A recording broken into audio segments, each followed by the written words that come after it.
What's up, YouTube? Today we are working on our 1997 Suburban K1500. We call her Berbera. She is in desperate need of a new high pressure power steering hose. Fairly common problem on these OBS trucks and these Chevy trucks and stuff. So I figured I'm replacing the high pressure one. I might as well replace the low pressure one as well. I've already got the new parts here. That's the high pressure, and here is the low pressure. Should be a fairly easy job. Although it is very oily in there because I've been putting this off for a while, just topping it up. All right, let's get going.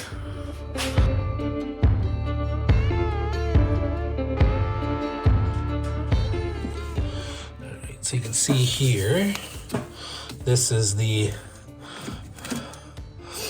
power steering gear. This shaft there comes into here. Your lines go into this area here and here. So this here, low pressure. Over here is your high pressure. This was just a cover, so that just slides up out of the way. And then the low pressure just clamps on right there. High pressure goes on underneath it. No, I am not totally sure how these factory style clamps work. There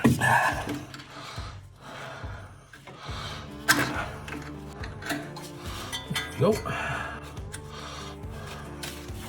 That is off up there. There we go, and that's off there.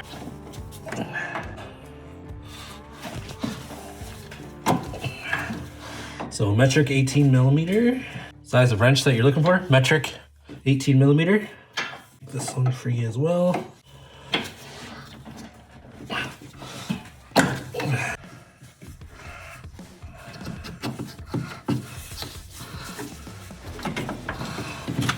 So there we go.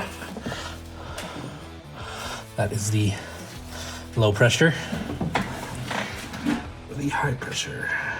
Ideally, before starting this, you would pull the cap off your power steering pump and suck out the remaining bit of fluid, if you've got any left. I am assuming I don't have any left, because I was getting pretty noisy right before. There we go. So I got that side off. I'm gonna get a little bit of this.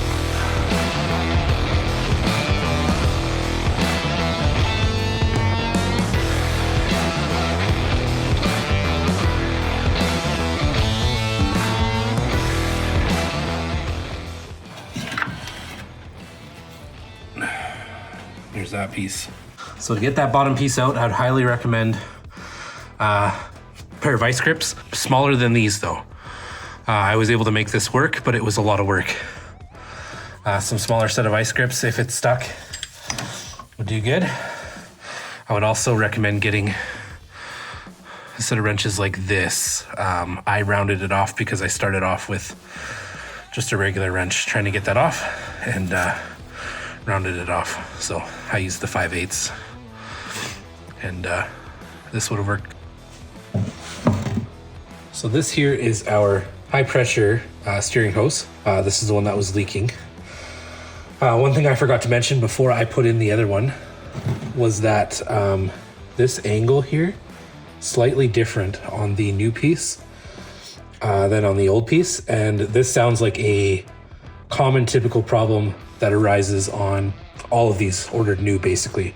You might be able to get it in without bending it, but the best thing you can do is take it and you're just looking to bend this piece here. You're looking to bend it out because it comes in angled a little bit more like this.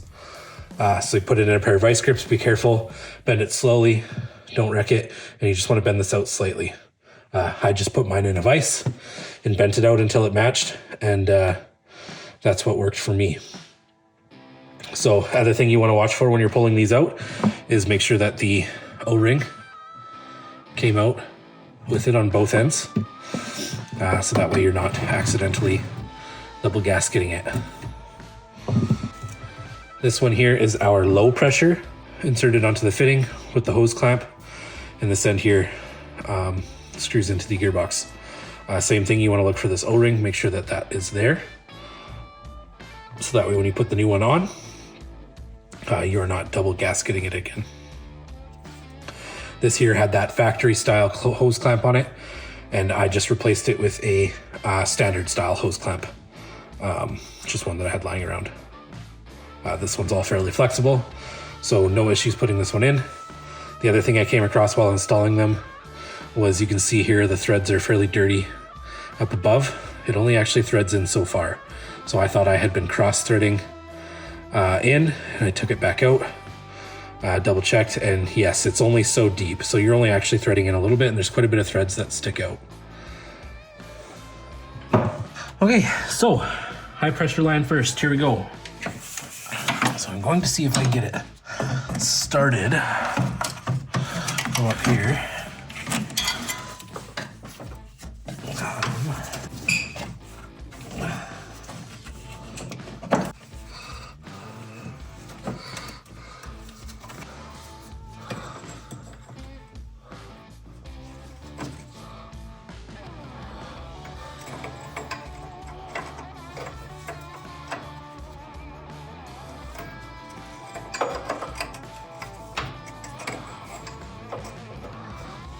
There we go, she started.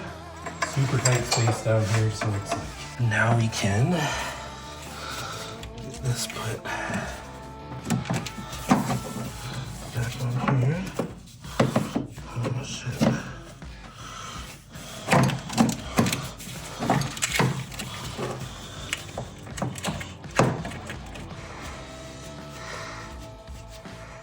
Okay, got that started.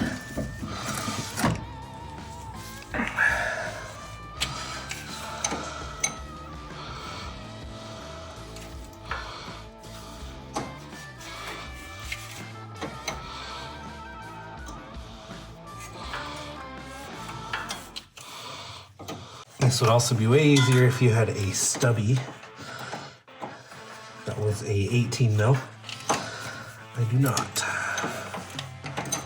This is the smallest 18 mil that I've got. There we go. So it may not look like that's in all the way, but if you go back and look at the beginning, those actually don't thread in that far. On to the low pressure, which is easy peasy. Lemon squeezy.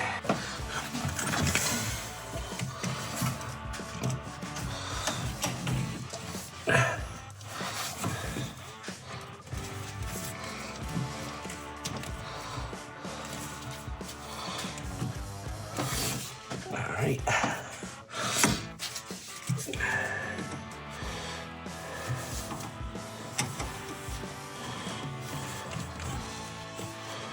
What the fuck?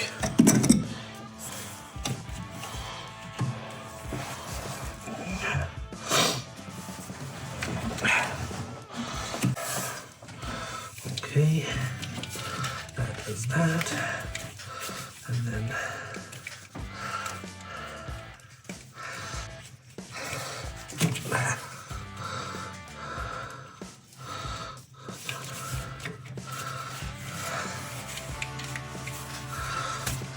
in there.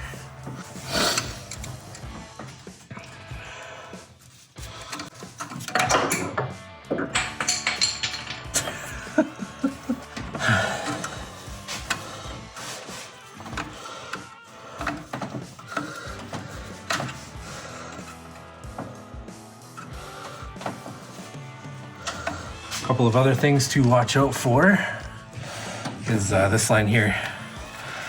I pulled this out like 100 times. So just make sure you didn't knock anything else out like that. Top up power steering fluid.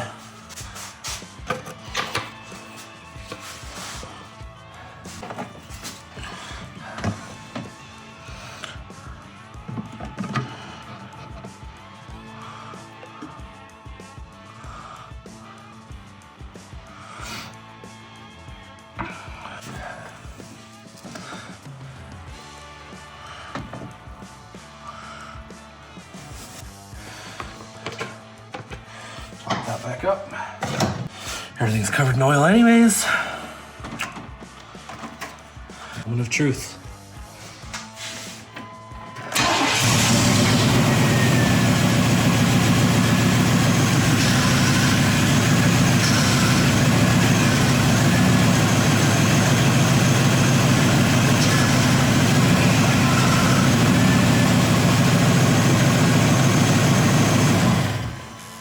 No additional dripping down below.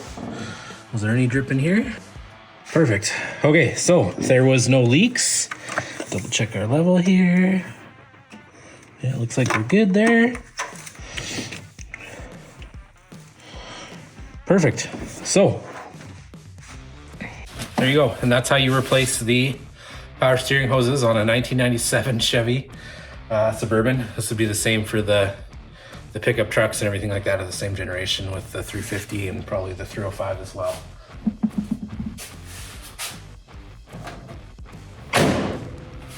Make sure you also check underneath for leaks. I have done that and there are no additional leaks. Just the puddle of fluid from before. Hit me up below if you have any questions and I will get back to you, let you know. Thanks for checking it out. If this video helped you out at all, make sure you give me a like, comment, and subscribe, and continue from there. And if you haven't yet, go ahead and go to cruisecultureapparel.com, pick yourself up the latest issue of Cruise Culture magazine. Keep Cruise Culture alive.